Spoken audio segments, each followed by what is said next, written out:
News जुनून सच दिखाने का। मैं हूं आपके साथ उन्नति भटनागर। नमस्कार, मैं हूं आशीष सिन्हा। सियासत का संग्राम प्रोग्राम में आपका स्वागत है। आज का दिन बेहद अहम है क्योंकि 5 राज्यों में किसकी सरकार बनेगी ये जनादेश से तय होने जा रहा है। एग्जिट पोल ने जो आंकड़े दिए वो आंकड़े चौंकाने वाले थे। वो आंकड़े सियासी बहस का एक मुद्दा बने, लेकिन जो ताजा रुझान सामने आ रहे हैं उन रुझानों ने उन एग्जिट पोल पर मुहर लगाने की काम की है। या यूं कहें कि असम में तीसरी बार बीजेपी की जो सरकार है वो बनती दिख रही है। तो पश्चिम बंगाल की बात करें जहां पर टीएमसी और बीजेपी दोनों ने ही 100 के आंकड़े को क्रॉस कर लिया है। यानी जो एग्जिट पोल दिखा रहे थे, जिस एग्जिट पोल को एचएनएन न्यूज ने दिखाया था, कमोबेश वो सही साबित होते हुए जा रहे हैं। उन्नति बिल्कुल, देखिए पश्चिम बंगाल का क्योंकि चुनाव आशु सबसे ज्यादा दिलचस्प बना हुआ है और यहां पर बढ़त लगातार बीजेपी बनाई हुई है। तो एग्जिट पोल, एग्जैक्ट पोल यहां पर होता है कि नहीं, इसके लिए थोड़ा सा इंतजार हम लोग को करना होगा, लेकिन शुरुआती रुझान बेहद ही ज्यादा खास नजर आ रहे हैं। और इस बीच एक और बड़ी खबर हमें मिल रही है बंगाल से, जो कि सामने आ रही है, क्योंकि शुरुआती रुझान मिलने शुरू हो गए हैं। तो बंगाल के रुझानों में बीजेपी आगे चल रही है। रुझानों में बीजेपी 113 सीटों पर आगे, क्योंकि सेंचुरी का आंकड़ा भी पार हुआ है। तो देखिए 113 सीटें, टीएमसी की 101 सीटें। तो बंगाल के रुझानों में बीजेपी को बढ़त मिलती हुई नजर आ रही है। हालांकि ये बेहद ही शुरुआती रुझान है, लेकिन इस बीच देखिए जो तस्वीरें वो हम आपको बता रहे हैं, टीएमसी 101 सीटों पर आगे है, तो वहीं 113 सीटों पर बीजेपी बढ़त बनाती हुई नजर आ रही है। और देखिए इस बीच असम से भी हमें एक बड़ी खबर मिल रही है, क्योंकि वहां के भी रुझान मिलते हुए नजर आ रहे हैं।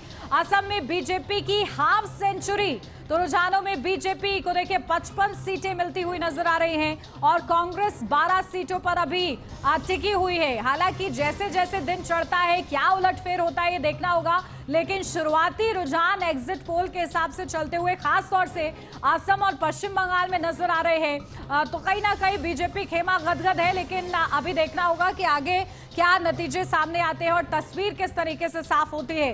तो फिलहाल असम का हम आपको बता रहे हैं, जो हाफ सेंचुरी पूरी हो चुकी है, 55 सीटों पर बीजेपी लगातार बढ़त बनाती हुई नजर आ रही है। ये शुरुआती रुझान है। अभी पोस्टर बैलेट की गिनती हुई है, अब ईवीएम की जो गिनती है वो होनी शुरू हुई है। लेकिन असम, जिसको लेकर तमाम एग्जिट पोल्स ने दावा ये किया था कि असम में बीजेपी की सरकार तीसरी बार बनने जा रही है, और कमोबेश जो तस्वीरें हैं, जो आंकड़े हैं, जो जनादेश है, वो उसी ओर इशारा कर रहा है। बिल्कुल, और देखिए मुकाबला लगातार दिलचस्प यहां पर बना हुआ है। और इस बीच ये देखना होगा कि आखिर किस तरीके से यहां पर एग्जिट पोल जिस तरीके से दिखा रही थी, आखिर उसी में एग्जैक्ट पोल भी रहता है कि नहीं। और ये काउंटिंग सेंटर सिलीगुड़ी की जो तस्वीर है, उसके बाहर किस तरीके से सुरक्षा व्यवस्था है और काउंटिंग सेंटर के अंदर किस तरह सुरक्षा व्यवस्था है, वो दोनों तस्वीरें हम आपको दिखा रहे हैं। पश्चिम बंगाल में कमोबेश इसी तरह की तस्वीरें जो हैं उन्नति, वो देखने को मिल रही है, क्योंकि 2021 में जो पश्चिम बंगाल में चुनाव हुए थे वो 7 चरणों में हुए थे। चुनाव आयोग इस बार तय किया था, आयोग ने, कि 2 बारों में पश्चिम बंगाल के चुनाव कराएंगे, यानी 2 चरणों में कराएंगे। और चुनाव आयोग बिना किसी हिंसा के इन 2 चरणों में चुनाव कराने में सफल रहा। चूंकि वोटों की गिनती को लेकर भी बहुत सारी कशमकश थी और यह कहा जा रहा था कि स्ट्रांग रूम की सुरक्षा कैसी होगी। आपको ध्यान में भी होगा कि पूरा मामला जो था वो देश की सबसे बड़ी अदालत तक पहुंच गया, सुप्रीम कोर्ट तक पहुंच गया। टीएमसी ने यहां तक क्लेम कर दिया कि जो स्ट्रांग रूम के जो ऑब्जर्वर हैं वो केवल सेंटर के अधिकारी क्यों हैं, स्टेट के अधिकारी क्यों नहीं है। तब चुनाव आयोग को यह कहना पड़ा कि नोटिफिकेशन के हिसाब से स्टेट या सेंटर किसी के भी अधिकारी को रख सकते हैं। सुप्रीम कोर्ट ने यहां तक कहा कि यह चुनाव आयोग का दायित्व है, यह चुनाव आयोग के दायरे में आता है कि ऑब्जर्वर कौन होगा। वहां से दीदी को राहत नहीं मिली थी, लेकिन उसके पहले भी हमने तस्वीर देखी जब स्ट्रांग रूम के बाहर खुद ममता बनर्जी पहुंच गई थी, टीएमसी के तमाम बड़े नेता पहुंच गए थे स्ट्रांग रूम की सुरक्षा को लेकर। लेकिन जो तस्वीरें अभी हम अपने दर्शकों को दिखा रहे हैं, उन तस्वीरों से बिल्कुल क्लियर है, बिल्कुल साफ है कि चुनाव आयोग की तरफ से कोई भी कोताही जो है वो नहीं बरती जा रही है। तमाम आरोप मिथ्या थे। और इसी पर चर्चा करने के लिए उन्नति हमारे साथ खास मेहमानों का पैनल भी है। बिल्कुल, और देखिए ट्रिपल लेयर सिक्योरिटी है जिसका जिक्र आपने भी किया। और ऐसे में देखना होगा क्या मुकाबला और किस तरीके से नतीजे वहां पर आते हैं पूरी पारदर्शिता के साथ। हमारे साथ खास मेहमान जुड़ गए, आपको रूबरू कराती हूँ। हमारे साथ डॉक्टर अविनाश शर्मा, राजनीतिक विश्लेषक हैं, वो जुड़ गए। डॉक्टर अविनाश शर्मा जी, बहुत स्वागत आपका। हमारे साथ अविरल मलिक बीजेपी से जुड़ गए हैं। अविरल मलिक जी, आपका भी बहुत स्वागत है। शुरुआत अविरल जी आप ही के साथ करती हूँ, क्योंकि शुरुआती रुझान असम और पश्चिम बंगाल से आप लोग के फेवर में आते हुए नजर आ रहे हैं। क्या कहेंगे इन 5 राज्यों में, क्या आपका आकलन बीजेपी के लिए? जी बिल्कुल स्पष्ट रूप से भारतीय जनता पार्टी जीत रही है। जो स्पष्ट आंकड़ों में नजर आ रहा है, जो रुझानों में नजर आ रहा है, बिल्कुल स्पष्ट है। यही आंकड़े रहेंगे। निश्चित रूप से हम बढ़ेंगे और मजबूती के साथ जीतेंगे। और भारतीय जनता पार्टी की मजबूत सरकार, प्रचंड बहुमत वाली सरकार निश्चित ही असम में भी आ रही है, पौंडीचेरी में भी आ रही है और तमाम राज्यों में, बंगाल में आ रही है। बिल्कुल स्पष्ट है, बंगाल प्रदेश के भीतर भारतीय जनता पार्टी की माननीय प्रधानमंत्री मोदी जी के नेतृत्व वाली, मार्गदर्शन वाली सरकार मजबूती के साथ बन रही है। और जो अहम राज्य है वो बंगाल है पूर्ण रूप से, और बंगाल में निश्चित रूप से दी जा रही है। और जहां तक विषय एक तरीके से जो नतीजों में एक तरीके से प्रकट होगा स्पष्ट सामने, वो यही है कि मजबूती के साथ भारतीय जनता पार्टी चुनाव लड़ी। आज उसके नतीजे आ रहे हैं क्योंकि हम जनता के मध्य में रहे, विपक्ष में होने के बावजूद भी। जबकि ऑपोजिशन में जहां तमाम सारे राजनीतिक दल होते हैं, कांग्रेस वगैरह होते हैं, वो अपने घर में बैठ जाते हैं, ट्वीट खेलने का काम करते हैं। लेकिन जनता के मध्य में रहना, जमीनी स्तर पे रहना और इस समझ के साथ रहना कि ये एक तरीके से किस तरीके गरीब की मदद की जाए, रोजगार कैसे बढ़े, इसकी चिंता। लेकिन मलिक साहब ये बताइए कि केरल में जो लड़ाई है, विधायक का चुनाव, अरे सुन लीजिए मलिक साहब, सुन लीजिए, दावों का दिन है, ठीक है। अरे मलिक साहब सुन लीजिए, दावों का दिन है, मैं आपकी बात को समझता हूं। पश्चिम बंगाल के जो रुझान आ रहे हैं, जाहिर तौर पर वो आपको खुशी जरूर दे रहे होंगे, लेकिन अभी तो 19-20 राउंड की काउंटिंग होगी। दोपहर 2 बजे तक तस्वीर जो है वो बिल्कुल साफ होगी। 2021 का ही डेटा ले ले तो पश्चिम बंगाल की 105 ऐसी सीटें थी जिन पर अगर हम बात करें तो 10,000 से कम का जीत अंतर था। अगर हम बात करें 40 ऐसी सीटें थी जिन पर 5,000 से कम का जीत अंतर था। 30 ऐसी सीटें थी जिन पर 1,000 से कम का जीत अंतर था। शुरुआती रुझान है, ठीक है। लेकिन अब यह बताइए कि केरलम में क्या हो गया? केरलम में तो विचारधारा की लड़ाई थी।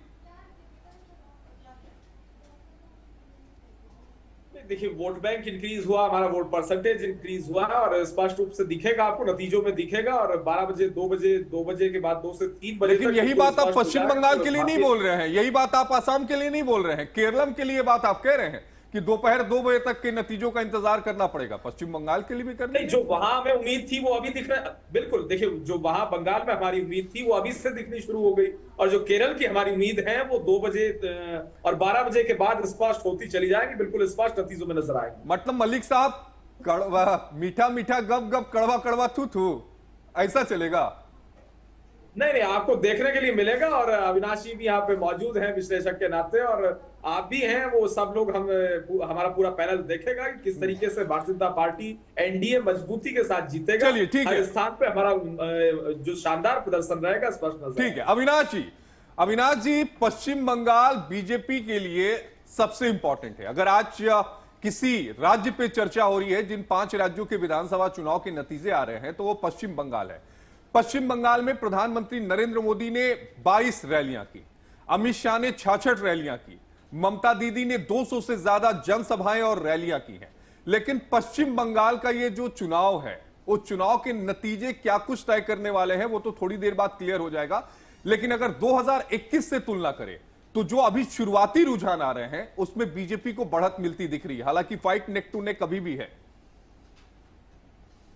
देखिए, मैं आपको ये बताना चाहूंगा, निश्चित तौर पर जिस प्रकार से अभी सिर्फ पोस्टल बैलेट की गिनती है, 9:30-10 बजे तक पोस्टल बैलेट की गिनती जैसे ही खत्म होगी और शुरुआती रुझान में भी आप देखेंगे भारतीय जनता पार्टी बढ़त लेती भी जा रही है, क्योंकि पश्चिम बंगाल की जनता ने एक विकास के मॉडल को देखा है। केंद्र की योजनाओं को जो ममता बनर्जी ने लटकाने भटकाने का काम किया था, उस पे अपना मोहर डाला है। और सबसे बड़ी बात, आज आजादी के इतने साल बाद भी अगर रिकॉर्ड वोटिंग अगर कहीं होती है तो पश्चिम बंगाल में होती है, क्योंकि पश्चिम बंगाल का जो चुनावी रिजल्ट अब की बार जो आएगा, और मैं निश्चित तौर पर कह रहा हूं 11 बजते बजते पूरी पिक्चर साफ होगी। ये बात बिल्कुल ठीक है कि टीएमसी विपक्ष के तौर पर एक बहुत बड़ी पार्टी है। टीएमसी के अलावा वहां कांग्रेस का तो कोई विकल्प ही नहीं है, कांग्रेस वहां पिक्चर में ही नहीं है। लेकिन भारतीय जनता पार्टी निश्चित तौर पर 195 सीटें लेकर के और सरकार बनाने की और अग्रसर है। कुछ ज्यादा नहीं हो गया, 195 कुछ ज्यादा नहीं हो गया 293 में से। जी निश्चित तौर पर इतना तो मलिक साहब भी नहीं बोल रहे हैं। अविनाश जी, सदस्यता तो नहीं ले लिए? इतना तो मलिक साहब भी क्लेम नहीं कर रहे जितना आप क्लेम कर दिए। मुझे नहीं पता मलिक साहब क्यों नहीं क्लेम कर रहे, लेकिन ग्राउंड जीरो पे जाके मैंने खुद ने ऑब्जर्व किया है कि वहां के लोग किस प्रकार से टीएमसी, वामपंथ और कांग्रेस की सरकारों से त्रस्त होते आए थे। वहां के वोटरों को किस प्रकार से धमकाया गया था, किस प्रकार से उनको अरे वामपंथ का इतिहास तो 2011 में खत्म हो गया था। कहां वामपंथ के अत्याचार से त्रस्त थी जनता? टीएमसी वर्सेस बीजेपी में फाइट थी। भारतीय जनता पार्टी को कभी मौका ही नहीं मिला ना। 1979 में कांग्रेस खत्म हो गई वहां पर, 2011 में वामपंथ खत्म हो गया वहां पर। तो वामपंथ और कांग्रेस थी कहां मैदान में? पश्चिम बंगाल का विकास तो रुका रहा जब कांग्रेस की सरकार थी, फिर वामपंथ आया, फिर टीएमसी आई। तो जिस प्रकार से असम एक विकास से अछूता रहा, उस असम को सॉरी आप कह रहे हैं असम विकास से अछूता रहा? नहीं अविनाश जी, पश्चिम बंगाल सर, पश्चिम बंगाल विकास से अछूता रहा, चाहे वो वामपंथ हो, चाहे वो आपका लेफ्ट हो, जो सॉरी आपका टीएमसी हो।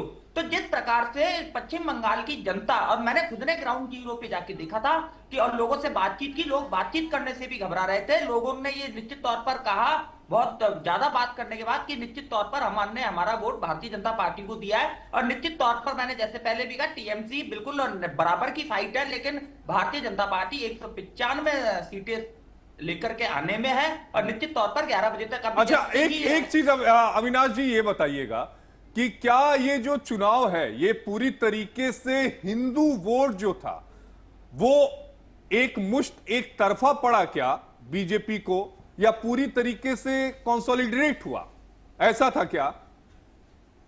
देखिए, भारतीय जनता पार्टी को हिंदू वोट भी मिला है, भारतीय जनता पार्टी को मुस्लिम वोट भी मिला है। वोट वो नहीं मिला जो टीएमसी का वोट बैंक था, जो अवैध रूप से बांग्लादेशी रह रहे थे, रोहिंग्या। अरे तो उसको तो एसआईआर में निकलवा दिए।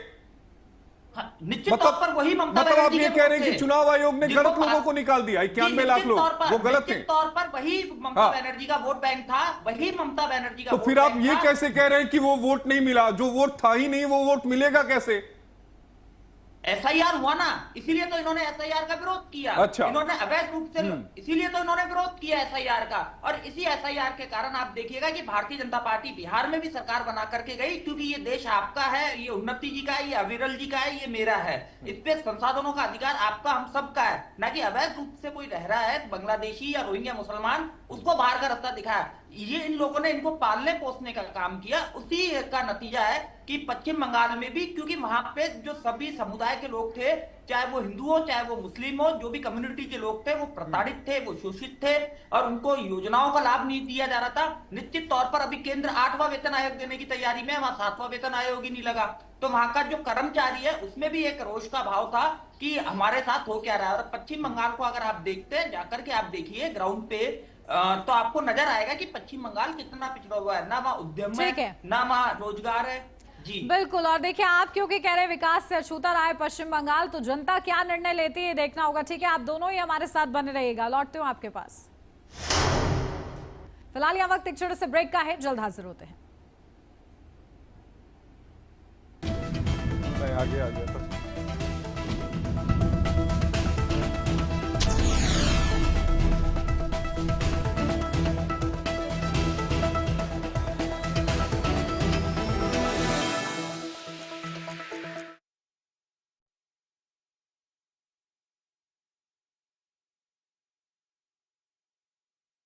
आइसक्रीम खाओगी? जंगल में आइसक्रीम मिलती है।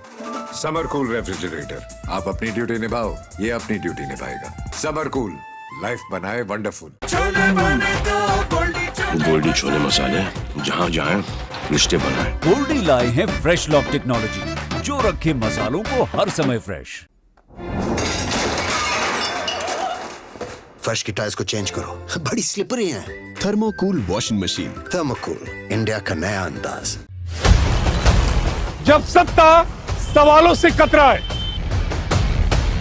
जब मुद्दे धुंध में छिप जाए, तब जरूरी है कि ऐसी आवाज जो शोर नहीं प्रहार करे। देखिए प्राइम टाइम प्रहार मेरे साथ, सोमवार से शुक्रवार सिर्फ HNN न्यूज पर।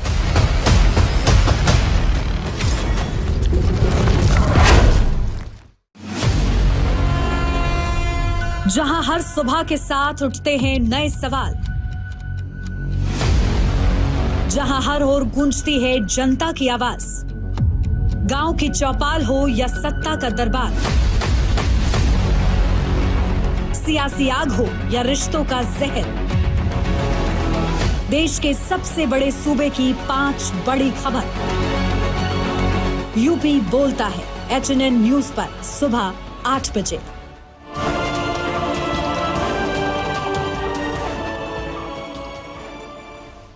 जब बात सेहत की हो तब लापरवाही छोड़िए। बीमारी के संकेतों को समय रहते पहचानिए। सही जानकारी, सही इलाज, एक्सपर्ट डॉक्टर की भरोसेमंद सलाह। सेहत शनिवार और रविवार दोपहर 2:30 बजे सिर्फ HNN न्यूज पर। देश का दिल, राजनीति का केंद्र और खबरों का सबसे बड़ा मैदान। कानून व्यवस्था हो या चुनावी हलचल, सरकारी फैसले हो या शहरों का बदलाव, पूर्वांचल से लेकर पश्चिमी यूपी तक, योगी राज की हर खबर सबसे पहले और बिल्कुल सटीक।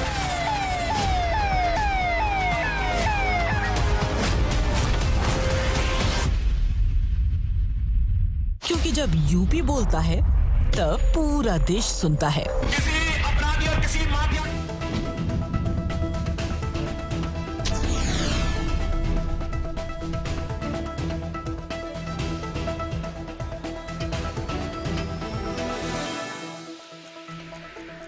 ब्रेक के बाद आपका स्वागत है। सीधे आपको सुनाते हैं गौरव गोगोई क्या कुछ कह रहे हैं, क्योंकि असम में तीसरी बार बीजेपी की सरकार बनती जा रही है और गौरव गोगोई कांग्रेस का चेहरा थे। क्या कुछ कह रहे, सुनिए। संपर्क में रहे, इस प्रकार के पूरे दिन तक हमारा ये तैयारी रहेगी। एआईसीसी ने कई जगह कंप्लेंट्स करी, इलेक्शन कमीशन ने कोऑपरेट नहीं कर रहा है, क्या यहाँ कोई ऐसी कंप्लेंट आप लोग को अभी तक? हाँ, हमने चुनाव के समय में भी हमने किया था। हमने जब चुनाव के हो जाने के बाद, मतदान होने के बाद, हमारे जो टीम्स हमने बनाए थे कि जो हर ज़िलों में जाकर जो स्टोरेज रूम है वहाँ पर किस प्रकार से ईवीएम बॉक्सेस रखे गए हैं, किस प्रकार से अनयूज्ड ईवीएम मशीन्स रखे गए हैं। और जब हमने गए तो कई जगह हमको देखा कि अनयूज्ड ईवीएम्स को बिना ताला लगाए हुए एक कमरे में उसको बंद करके रखा हुआ था। तो उस पर भी हमारे लोगों ने वहीं जाकर ऑन द स्पॉट प्रशासन को दोबारा उनको कहा गया कि रूम को सील करे। लेकिन ऐसी नौबत आनी नहीं चाहिए। हमारे जो CLP लीडर है उन्होंने भी देखा है कि कहाँ अनयूज्ड ईवीएम्स हो या स्ट्रांग रूम में जिस प्रकार की CCTV की मॉनिटरिंग हो, उन्होंने भी इंडिविजुअल ऐसे कुछ केसेस उन्होंने निकाले हैं। तो कैंपेन से लेके वोटिंग तक, वोटिंग से लेके स्टोरेज रूम में रखे गए ईवीएम्स तक कहीं कहीं जगह प्रशासन के रूप में कहीं तो हमने ढील देखी है। But you are satisfied with what's happening today, the process of election commission? Well, today, right now, we are in terms of the counting. We are only at round 1. But overall, if you've seen the election commission, I mean, you can clearly see that our candidates were assaulted, and yet the election commission took no action. We spoke of various officers who were acting as almost as agents of the BJP government, and yet no action was taken against them. So when you have this kind of environment, I think that does not look good upon the election commission, and that is why the reputation of the election commission is where it is today. Gaurav Gogoi को सुन रहे थे आप। गौरव गोगोई वही पुराना जो trend है कांग्रेस का, उसको एक बार फिर से आगे बढ़ाते हुए, चूंकि असम के जो रिजल्ट हैं उसमें साफ दिख रहा है कि 2/3 बहुमत से बीजेपी सरकार बनाने जा रही है और तीसरी बार हेमंत बिस्व शर्मा असम के मुख्यमंत्री बनेंगे। लेकिन काउंटिंग अभी चल ही रही है, पहले राउंड की गिनती चल रही है उन्नति, और उससे पहले एक बार फिर कांग्रेस की तरफ से ये आरोप लगाए जा रहे हैं कि ईवीएम मशीनों को लेकर बिल्कुल। और देखिए वो कह रहे हैं कि अनयूज्ड ईवीएम वहां पर देखी गई और इसको लेकर उन्होंने हालांकि सूचित भी किया है प्रशासन को। तो तैयारी है कहीं ना कहीं विपक्ष खेमे की कि आखिर क्या प्लान रखना है, लेकिन फिलहाल नतीजे क्या होते हैं इस पर तो नजर रहेगी। खास मेहमान हमारे साथ बने हुए, सीधा उनका रुख करते हैं। डॉक्टर अविनाश शर्मा जी, आपके पास आ रही हूँ, क्योंकि देखिए पश्चिम बंगाल में जिस तरीके से आधी आबादी को लेकर कई मुद्दे उठाए गए, इसको लेकर एक दिन पहले ही गृह मंत्री अमित शाह की ओर से कहा गया है कि अगर 4 मई को बीजेपी की सरकार बन जाती है तो फिर चाहे रात को लड़की 1 बजे भी निकले वो सुरक्षित रहेगी। जब इस तरीके के वादे किए जाते हैं तो आखिर कितना आप ये समझ रहे हैं कि आधी आबादी वहां पर किसको वोट देती हुई नजर आएगी, किसका कोर वोट बैंक आप समझ रहे हैं कि आधी आबादी को मिल सकता है? देखिए नतीजे निश्चित, मैं आपके ये बताना चाहूंगा कि जिस प्रकार से आज पूरे देश में, जहां पहले उत्तर प्रदेश में एक छोटा सा उदाहरण देना चाह रहा हूं, उत्तर प्रदेश के हाल भी बहुत थे जब समाजवादी पार्टी थी, वहां महिला की तो छोड़िए पुरुष भी 5 बजे के बाद नहीं निकला करते थे। इस प्रकार की गुंडागर्दी, दहशतगर्दी थी। उसी प्रकार से जिस प्रकार से भारतीय जनता पार्टी चाहे 3 ट्रिपल तलाक का बिल लेकर के आई हो महिलाओं के लिए, मुस्लिम महिलाओं के लिए, चाहे भारतीय जनता पार्टी ने महिलाओं को जो प्रोत्साहन राशि दी जाती है उसमें ये नहीं देखा गया कि ये मुस्लिम है कि ये हिंदू है। भारतीय जनता पार्टी, जैसा कि मैंने पहले भी बताया, सबका साथ, सबका विकास और सबका विश्वास, इस प्रकार की विचारधारा के साथ भारतीय जनता पार्टी चलती है। जिस प्रकार से टीएमसी ने, कांग्रेस ने जिस प्रकार से जो महिला नारी शक्ति वंदन बिल जो लाया गया था सदन में, उसका विरोध किया, तो निश्चित तौर पर ये कहीं ना कहीं महिलाओं को भी समझ में आता है कि उनका विकास किसके साथ है। और जिस प्रकार से प्रधानमंत्री की जो प्रधानमंत्री, अरे अविनाश जी थोड़ा रफ्तार थामिए। जिस आप महिला बिल की बात कर रहे हैं वो तो 2023 में पास हो गया था। देखिए वो 2023 में पास हो गया था, तो सरकार जी निश्चित तौर पर आशीष जी 2023 में बिल पास हो गया था, लेकिन उस बिल को इसी सत्र में ला करके इसको वो बनाने का, कानून बनाने का काम, ताकि 2029 के चुनाव में महिलाओं को पूरी भागीदारी मिल सके पहली बार। नहीं 2001 में रुकिए, अरे ठीक है, थोड़ा सा ठहर के चलिए, थोड़ा सा दर्शकों को भी समझ में आए। 2029 में उस बिल को अगर आप पढ़ेंगे तो उसमें 2 क्लॉजेस थे कि 2029 में 33% आरक्षण देंगे, लेकिन उस बिल में इस बात का भी प्रावधान था ना कि जनगणना हो जाए, परिसीमन हो जाए, तो उसके बाद हम इसको करेंगे। अब ये बताइए कि जो जनगणना चल रही है, जो 2027 तक पूरी होने की उम्मीद है, क्या उसके आंकड़े 2027 में ही आ जाएंगे या आंकड़े आने में 2 सालों का वक्त लगेगा? देखिए सरकार ने 2011 की जनगणना को आधार मान करके, सरकार ने 2011 की जो जनगणना थी उसको आधार मान करके ये बिल लेकर के आए थे, लेकिन विपक्षी पार्टियों का महिला विरोधी जो चेहरा था वो पूरे देश के सामने आया। जिस प्रकार से ये बिल गिरा सदन में, वो निश्चित तौर पर ये जाहिर करता है। मैं आपको एक चीज और बताना चाहूंगा, पश्चिम बंगाल की ही, और मैं पूरे देश की बात करना चाहूंगा। आज आप नतीजे भी देख रहे हैं, चाहे असम हो, और कांग्रेस का तो एक रोना धोना पुराना ही है। जब ये कर्नाटक में चुनाव जीतते हैं तो इनको ईवीएम याद नहीं आता, जब ये हिमाचल में सरकार बनाते हैं तब इनको ईवीएम याद नहीं आता, और आज ये बात करते हैं पोस्टर। ईवीएम लेकर के कौन आया था? अरे तेलंगाना छोड़ दिए अविनाश जी, तेलंगाना छोड़ दिए, तेलंगाना भी शामिल कर लीजिए, बड़ा स्टेट है। जहां जहां इनकी सरकार बनती है वहां ईवीएम ठीक है। और ईवीएम लाने वाले कौन थे? ईवीएम लाने वाले जो आज इनके युवराज हैं, इन्हीं के पिताजी थे, स्वर्गीय श्री राजीव गांधी जी। ईवीएम वही लेकर के आए थे, और हर चीज में इनका विरोध करना। और अभी तो शुरुआती पोस्टल बैलेट है, अभी तो ईवीएम खुली है, तभी से इनका सुबह सुबह यही कि हमारे ये हुआ वो हुआ आप करके। अरे इनको अच्छा, संविधान की किताब अगर हाथ में उठाते हैं तब ये संविधान खतरे में है, और खुद संवैधानिक संस्थाओं पे इनको भरोसा नहीं है, न्यायपालिका पे इनको भरोसा नहीं है, चुनाव आयोग पे इनको भरोसा नहीं है, ईडी, सीबीआई, इनकम टैक्स को ये बीजेपी का एजेंट बताते हैं। तो किस प्रकार की राजनीति। और आशीष जी एक चीज और देखने वाली बात होगी, आपको भी समझने की और आपके दर्शकों को भी जानने की है। आजादी के बाद से 55-60 सालों तक अगर कांग्रेस ने राज किया है, उसकी सरकारें हर राज्यों में लगभग हुआ करती थी, क्या ऐसा कारण रहा कि आज कांग्रेस सिमटती नजर आ रही है? कांग्रेस की आचार, कांग्रेस के विचार, कांग्रेस की वर्किंग स्टाइल, सब कुछ चेंज है। आज बीजेपी 21 से ज्यादा केंद्र शासित और राज्यों में है, केंद्र शासित प्रदेशों में और राज्यों में बीजेपी की सरकार है। ऐसा क्या कारण रहा कि कांग्रेस बिल्कुल सिमटती नजर आई, और कांग्रेस के साथ कोई भी गठबंधन करने को तैयार नहीं है? चाहे वो दिल्ली में आम आदमी पार्टी हो, चाहे समाजवादी पार्टी हो, उत्तर प्रदेश में उन्होंने भी मना कर दिया इनको कि हम आपके साथ कोई चुनाव नहीं लड़ेंगे। आपके साथ टीएमसी ने भी इनको मना किया, ये लेकिन पर्दे के पीछे टीएमसी के सपोर्ट में है। जी आशीष जी, पर्दे के पीछे टीएमसी के सपोर्ट में है। बिल्कुल ठीक है। देखिए अविरल जी, क्योंकि कांग्रेस पर काफी निशाना साध दिया है अविनाश जी ने ही, ऐसे में आप लोग क्या कहेंगे? क्योंकि 5 राज्यों का चुनाव और आप लोगों ने बिहार में जीत के साथ दावा पश्चिम बंगाल के लिए कर दिया था, लेकिन क्या उतनी प्रचंड जीत हमें पश्चिम बंगाल में देखने को मिलेगी? क्योंकि एग्जिट पोल में भी नेक टू नेक फाइट तो है ही। नहीं, देखिए आपकी टीवी स्क्रीन पे भी जो एक तरीके से आंकड़े स्पष्ट रूप से सामने दिख रहे हैं, इसमें भी बिल्कुल भारतीय जनता पार्टी मजबूती के साथ आगे बढ़ रही है और कमल खिलता हुआ नजर आ रहा है। और मैं समझता हूं जहां तक विषय है बंगाल का, तो बंगाल की जनता परिवर्तन चाहती थी। बंगाल की जनता एक ऐसी सरकार चाहती थी जो गरीब के लिए काम करे, शोषित के लिए काम करे और शोषितों के लिए किस प्रकार से भलाई के फैसले लिए जा सके, एक ऐसी सरकार के लिए जनता के द्वारा वोट दिया गया था। और निश्चित रूप से भारतीय जनता पार्टी की सरकार, पूर्ण बहुमत की सरकार, मजबूत सरकार, भारतीय जनता पार्टी का चीफ मिनिस्टर वेस्ट बंगाल के भीतर बिल्कुल स्पष्ट रूप से क्लियर कट तरीके से बन रहा है, ये स्पष्ट इसमें नजर आ रहा है। और जहां तक विषय है विपक्ष का, ऑपोजिशन का और पर्टिकुलरली सत्ताधारी राजनीतिक दल तृणमूल कांग्रेस जो था, उसके द्वारा जिस प्रकार से व्यवहार किया गया, आम जनता की ना सुनना हो या फिर जन सुनवाई के मामले में ठीक है। कांग्रेस प्रवक्ता स्वामीनाथ जायसवाल भी हमारे साथ जुड़ गए हैं। स्वामीनाथ जी, बहुत स्वागत आपका। और देखिए, आप शुरुआती रुझान तो आप लोग देख ही रहे होंगे, असम और पश्चिम बंगाल में आप लोग के लिए कुछ बेहतर स्थिति नजर नहीं आ रही है। शुरुआती रुझान में क्या कहिएगा? देखिए हमारा केरल में, बोलिए, आवाज आ रही है आपकी? केरल में ही आ रही है केवल?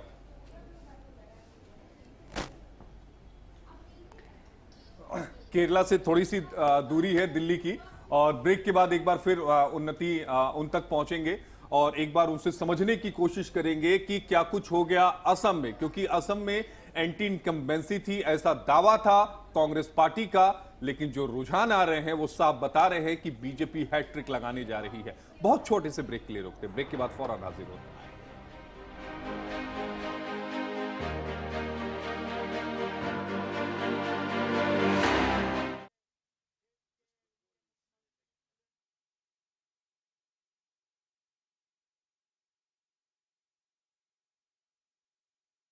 आइसक्रीम खाओगी? जंगल में आइसक्रीम मिलती है। समर कूल रेफ्रिजरेटर, आप अपनी ड्यूटी निभाओ, ये अपनी ड्यूटी निभाएगा। समर कूल, लाइफ बनाए वंडरफुल। गोल्डी हिंग का तड़का लगे तो सभी दबा के खाते हैं। गोल्डी हिंग, कण कण में जान।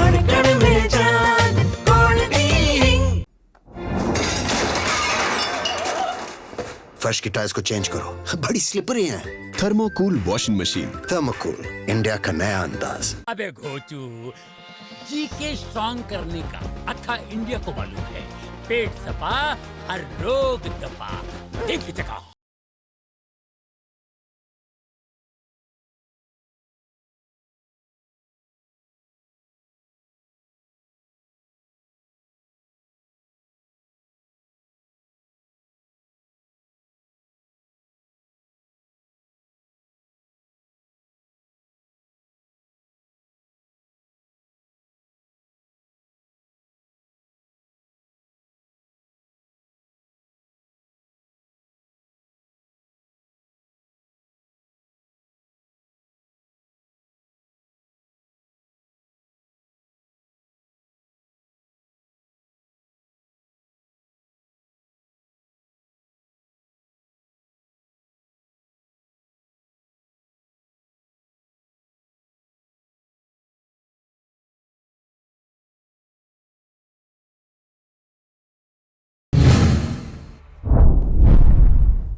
जब सत्ता सवालों से कतराए, जब मुद्दे धुंध में छिप जाए, तब जरूरी है कि ऐसी आवाज जो शोर नहीं प्रहार करे। देखिए प्राइम टाइम प्रहार मेरे साथ, सोमवार से शुक्रवार सिर्फ HNN न्यूज पर।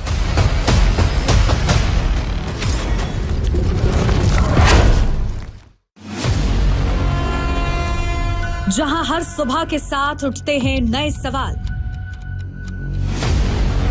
जहां हर ओर गूंजती है जनता की आवाज, गांव की चौपाल हो या सत्ता का दरबार,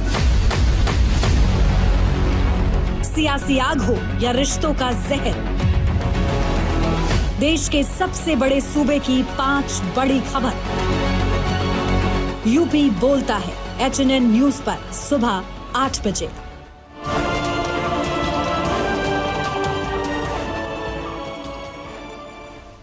जब बात सेहत की,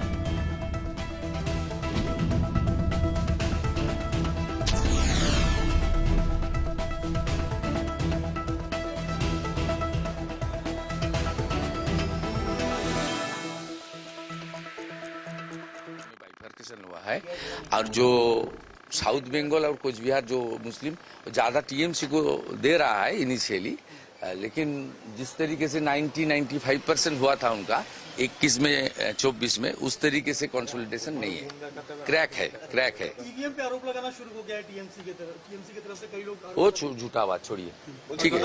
I will speak after 11 AM, it's good. Counting agents, yes, counting agents को क्या मैसेज देना चाहेंगे अभी की?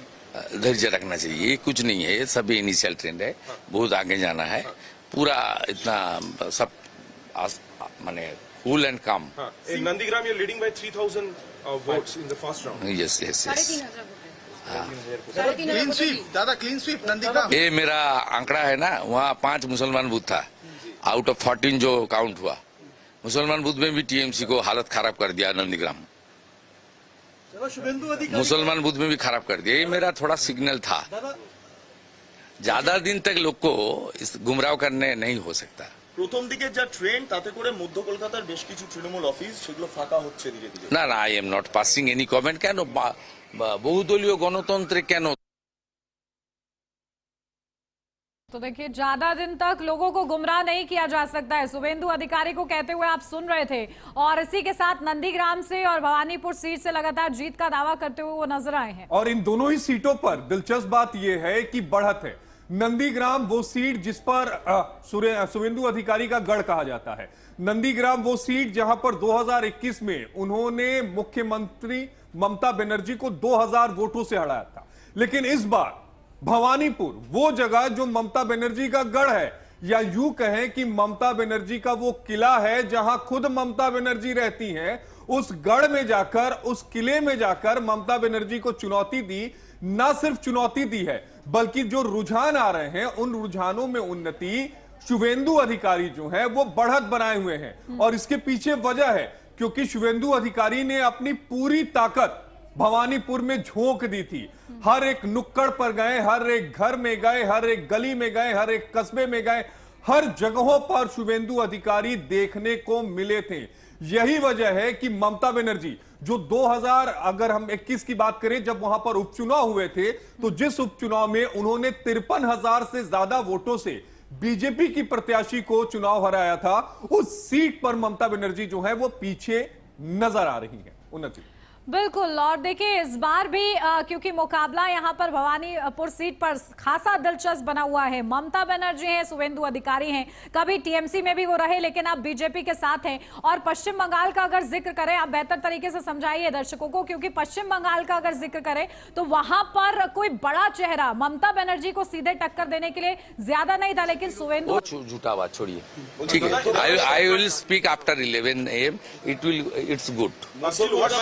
TMC counting agents, yes, counting agents को क्या मैसेज देना चाहेंगे अभी की? धैर्य रखना चाहिए, ये कुछ नहीं है, ये सब इनिशियल ट्रेंड है, बहुत आगे जाना है, पूरा इतना सब माने कूल एंड काम। Nandigram, you're leading by 3,000 votes in the first round. Yes. Clean sweep, दादा क्लीन स्वीप नंदीग्राम। ये मेरा आंकड़ा है ना, वहाँ 5 मुसलमान बूथ था आउट ऑफ 14 जो काउंट हुआ। मुसलमान बूथ में भी टीएमसी को हालत खराब कर दिया नंदीग्राम, मुसलमान बूथ में भी खराब कर दिया। ये मेरा थोड़ा सिग्नल था, ज्यादा दिन तक लोग को इस गुमराह करने नहीं हो सकता। প্রথম দিকে যা ট্রেন্ড তাতে করে মধ্য কলকাতার বেশ কিছু তৃণমূল অফিস সেগুলো ফাঁকা হচ্ছে ধীরে ধীরে। না, I am not passing any comment. কেন বহুদলীয় গণতন্ত্রে কেন থাকবে না party office? No, it's not good. ওরা যে কালচার করেছে, দেখুন, কুকুর মানুষের পায়ে কামড়ায়, মানুষ কখনো কুকুরের পায়ে কামড়ায় না। ভারতীয় জনতা পার্টি এসবে বিশ্বাস করে না। বিরোধী পক্ষের যারা আছেন তারাও করুন, একসঙ্গে কোনোভাবে হিংসা কোনো উত্তেজনার মধ্যে যাবেন না, কোনো কিছু করবেন না। আমাদের স্টেট প্রেসিডেন্টও কাল বলেছে, আমিও আজকে বলছি, এগুলোর মধ্যে যাবেন না। বাংলা শান্তি চাই। তবে initial trend I will speak after 11 AM। Now I am monitoring everything. Postal ব্যালটের এই যে রেজাল্ট, এটা কি সরকার পোস্টাল ব্যালটের রেজাল্ট ডিক্লেয়ার হয়নি। মানে এই যে আপনারা ফার্স্ট রাউন্ডে BJP had in more than 135 seat. এটা first round EVM. Postal ballot counting চলছে, কিন্তু ডিক্লেয়ার হবে আপনার 3 রাউন্ডের আগে।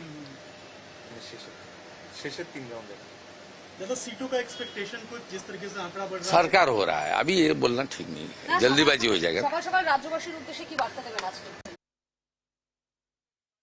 सुन रहे थे नेता विपक्ष को, और चेहरे क्या होंगे पश्चिम बंगाल के मुख्यमंत्री पद के लिए। लेकिन सबसे अहम बात यह है कि शुभेंदु अधिकारी उन्नति ये कह रहे थे कि मैं 11 बजे तक कुछ नहीं बोलूंगा, लेकिन उसके बाद भी वो सारी बातें कहते गए कि ईवीएम की गिनती शुरू हो गई है, जिसमें बीजेपी 135 सीटों पर लीड कर रही है।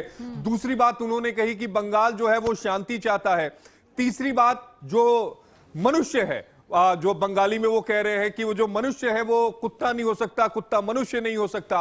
चौथी बात उन्होंने मुस्लिम बहुल सीटों की जिसमें उन्होंने कहा है कि वहां से भी उनको बहुत ज्यादा जो है वो फायदा मिलता हुआ बीजेपी को नजर आ रहा है। और इसी बीच हमारे साथ 2 खास मेहमान और जुड़े हैं। हमारे साथ विनय मिश्रा जी, नेता कांग्रेस पार्टी के, और हमारे साथ डॉक्टर अविनाश शर्मा भी जुड़ रहे हैं। विनय शर्मा जी, 5 स्टेट्स का देखा जाए तो 4 छोड़ दीजिए, 5वां केरलम है, उसके नतीजे देख के चेहरे पे मुस्कान आ रही होगी।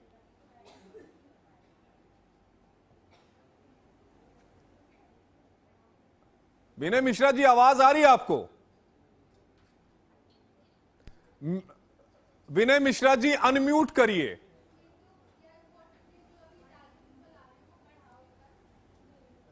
मिश्रा जी, हाँ, अनम्यूट करिएगा विनय मिश्रा जी। अब आवाज आ रही है मेरी आपको? हाँ, अब आवाज आ रही है, बताइए। जी नमस्कार। नमस्कार। अरे बताइए, चेहरे पे मुस्कान तो लाइए, एक जगह तो सरकार बन रही है। देखिए, चेहरे पे मुस्कान तो आएगी जब सरकार हमारी बनेगी, तब पूरी तरह से आएगी। क्लोजअप वाली मुस्कान दिखाइए, दांत दिखने चाहिए। मुस्कान का मतलब ही यही है। सरकार बनने दीजिए, अभी तो बहुत दूर है, अभी बहुत चीजें स्पष्ट हो जाए, अभी तो स्टार्टिंग है, अभी तो रुझान आने बाकी है पूरी तरह से। तो अभी इतने जल्दबाजी किसी भी चीज की, किसी भी पार्टी को होनी नहीं चाहिए। ये तो अभी प्रारंभिक रुझान है। अरे अगर मैं अभी बीजेपी वाले से पूछ लूं, मलिक साहब से, तो वो तो मिठाई भिजवा देंगे, कहेंगे कि हम तो सरकार बना रहे हैं, रुझान एकदम क्लियर हो गया। अरे भाई, साफ साफ केरलम में दिख रहा है कि आप सरकार में आ रहे हैं, उसके बावजूद आपके चेहरे पे मुस्कान नहीं है।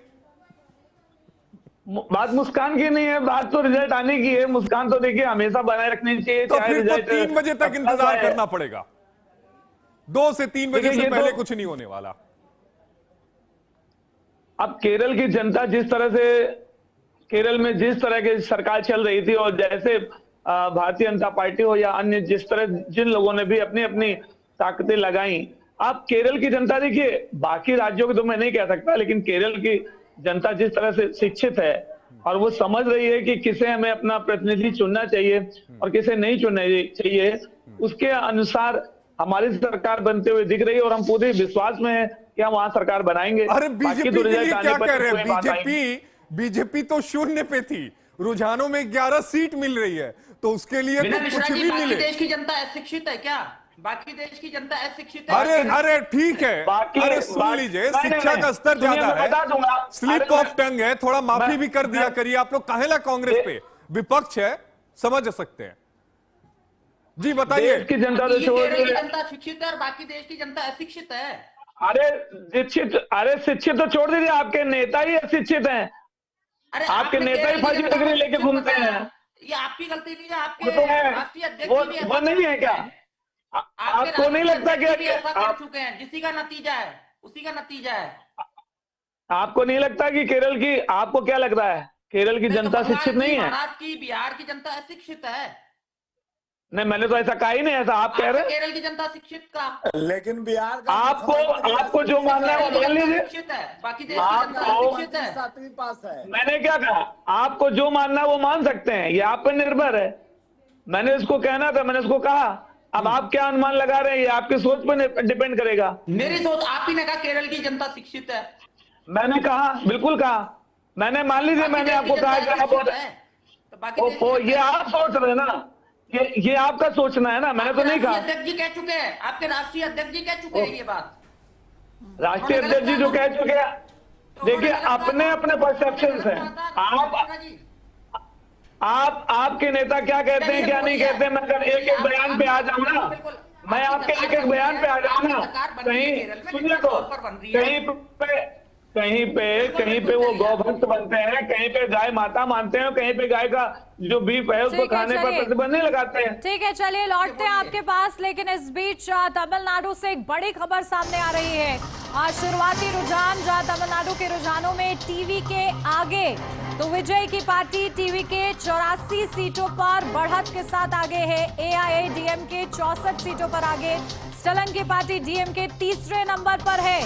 तो देखिए कहीं ना कहीं तमिलनाडु में एग्जिट पोल के थोड़ा सा उलट भी यहाँ पर तस्वीर सामने आ रही है। हालांकि ये बेहद ही शुरुआती रुझान है और AIADMK 64 सीटों पर आगे चल रही है, तो स्टलन की पार्टी डीएमके तीसरे नंबर पर है। तो जो रुझान आ रहे हैं उसमें टीवी के थलापति विजय, सुपरस्टार, मेगा स्टार तमिलनाडु के, जिनकी पार्टी जो है वो पहले नंबर पर चल रही है। कमोवेश राजनीतिक पंडितों ने इस बात की पहले ही भविष्यवाणी कर दी थी और कहा था या तो थलापति जीतेंगे तो पूरा जीतेंगे, या तो फिर अगर हारेंगे तो पूरी तरीके से यानी बुरी तरीके से हारेंगे। लेकिन थलापति विजय जिस तरह के फिल्मों में अभिनय करते आए हैं, तमिलनाडु की जनता के लिए वो मेगा स्टार है। अगर आप बात करें तो रजनीकांत के बाद, कमल हासन के बाद जिन अभिनेता आते हैं, जो सेकंड लाइन के अभिनेता आते हैं, उनमें टॉप 3 में थलापति विजय का नाम आता है। मेगा स्टार है और स्टारडम को पूरी तरीके से यहां पर थलापति की पार्टी टीवी के भुनाने में सफल हुई है। सर्टिफिकेट नहीं मिलता है विनर का, तब तक वो लोग डटे रहे और एक साथ सब लोग काउंटिंग एजेंट सभी हमारे कैंडिडेट्स एक साथ काउंटिंग हॉल से बाहर आए। अब की बार 100 पार आप लोग का नारा था, हो जाएगा? हमारा नारा नहीं था अब की बार 100 पार, जनता जनार्दन ने सोचा था। इस बार हम आशीर्वाद देगा तो दिल खोलकर आशीर्वाद देगा, क्योंकि जनता के लिए हमने जो मुद्दा उठाया था, जो मुद्दे हमने हाथ में लिया था, प्रधानमंत्री नरेंद्र मोदी जी के आशीर्वाद मार्गदर्शन से और असम के बहुत ही लोकप्रिय मुख्यमंत्री डॉक्टर हिमंत बिस्वा शर्मा जी के नेतृत्व में, उसका काम का परिणाम आज चारों तरफ आज देखने को मिला है। तो आप सुन रहे थे, साफ तौर पे ये कहा जा रहा था कि जब तक चुनाव आयोग द्वारा जो जीत का सर्टिफिकेट है वो जारी ना कर दिया जाए, तब तक जो उम्मीदवार हैं वो काउंटिंग सेंटर को ना छोड़े। उसकी एक प्रक्रिया बता देता हूं। अभी आप जो रिजल्ट देख रहे हैं, ये रिजल्ट आने में अभी समय लगेगा। कई बार हमने ये देखा है कि देर शाम या देर रात तक जो जीत का सर्टिफिकेट है वो काउंटिंग सेंटर से ही मिलता है। उस जीत के सर्टिफिकेट के साथ ही यहां पर उम्मीदवारों को निकलने के लिए कहा जा रहा है उन्नति। बिल्कुल, और देखिए किस तरीके से ये जीत के आंकड़े अलग अलग जगह से सामने आते हैं। हाई प्रोफाइल सीट पर लगातार हम अपने दर्शकों को अपडेट दे रहे हैं, लेकिन इस बीच हमारी संवाददाता रिया हमारे साथ जुड़ गई है। बीजेपी ऑफिस के बाहर है वो। रिया, क्या अपडेट? क्योंकि देखिए बीजेपी ऐसी पार्टी जहां चुनाव होता है परिणाम से पहले ही वो तैयारियां शुरू कर देते हैं, तो क्या हलचल आपको बीजेपी ऑफिस में देखने को मिल रही है?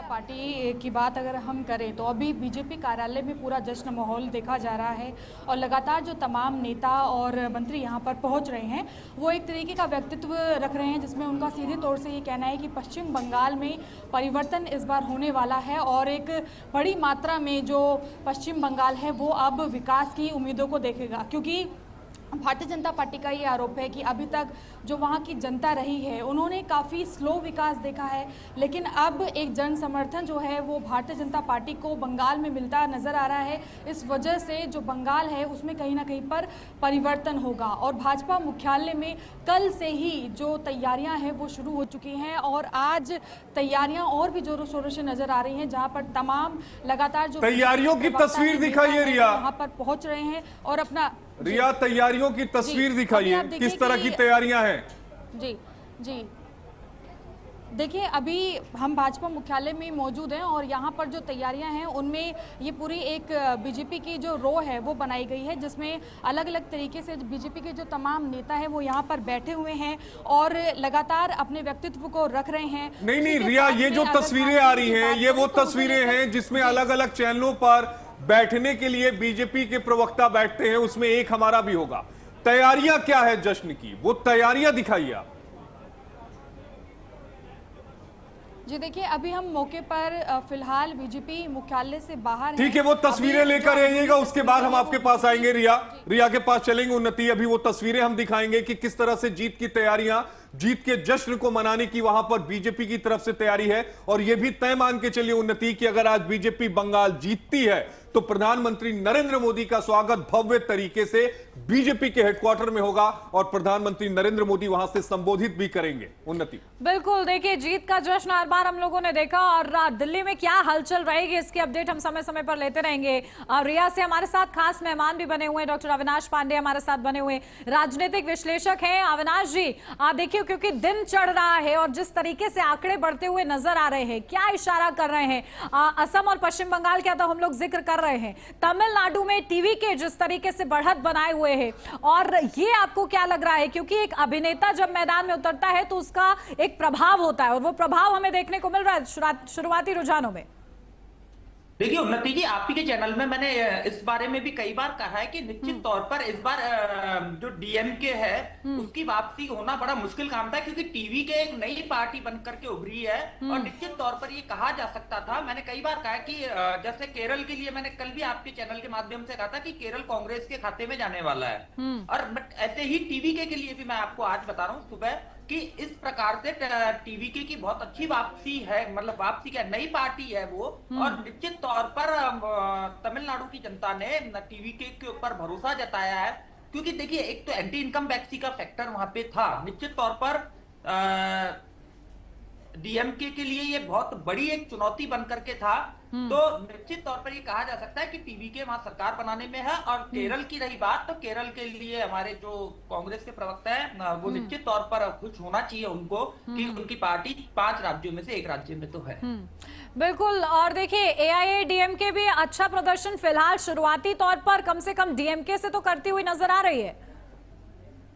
जी बिल्कुल उन्नति जी, जिस प्रकार से आंकड़े बता रहे हैं तमिलनाडु के, तो ज्यादा कोई अंतर नहीं है डीएमके और एआईएडीएमके में। मुश्किल से मुश्किल 5 से 7 सीटों का जो अंतर आ रहा है वो भी अभी शुरुआती रुझान है। जैसे जैसे ईवीएम खुलेंगी वैसे वैसे नतीजे और भी क्लियर होते रहेंगे। तो 11 साढ़े 11 बजे तक मैं मानता हूँ कि तमिलनाडु के, केरल के और पुडुचेरी के और आपके ये 3। अच्छा, अब ये बताइए ना, सुनिए कि क्या थलापति विजय जो हैं वो 1977 के उस इतिहास को दोहरा पाएंगे क्या जो राव साहब ने इतिहास को दोहराया था? इस विषय पे मेरी जानकारी नहीं है तो मैं कोई कमेंट नहीं करना चाहूंगा। ठीक है, आपने एमजी रामाचंद्रन का नाम सुना होगा, एमजीआर, तमिलनाडु के मेगा स्टार।